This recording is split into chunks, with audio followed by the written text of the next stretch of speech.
അപ്പോൾ നമ്മുടെ സുന്ദരിക്കോഴിയുടെ മുട്ട വെച്ചിട്ട് ഒരു സ്പെഷ്യൽ ഓംലേറ്റ് ഉണ്ടാക്കുന്നതാണ് ഇന്നത്തെ പരിപാടി. ഇതാണ് നമ്മുടെ സുന്ദരിക്കോഴി. ഇതാണ് നമ്മുടെ സുന്ദരിക്കോഴിയുടെ ഒന്നല്ല 2 മുട്ടകൾ. വീഡിയോയ്ക്ക് വേണ്ടിയും റെസിപ്പിക്ക് വേണ്ടിയും മുട്ടകൾ തന്ന് സഹകരിച്ച സുന്ദരിക്കോഴിക്ക് നന്ദി അർപ്പിച്ചുകൊണ്ട് നമ്മുടെ വീഡിയോയിലോട്ട് പോകാം. Let's see the video.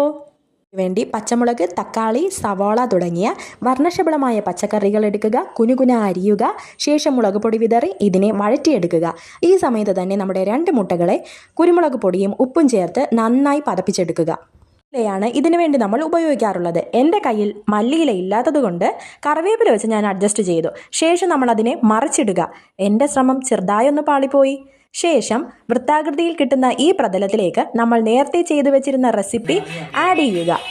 എന്നിട്ട് മടക്കുക, ഒരു പാത്രത്തിലേക്ക് വിളമ്പുക, ശേഷം കഴിക്കുക. ശുഭം.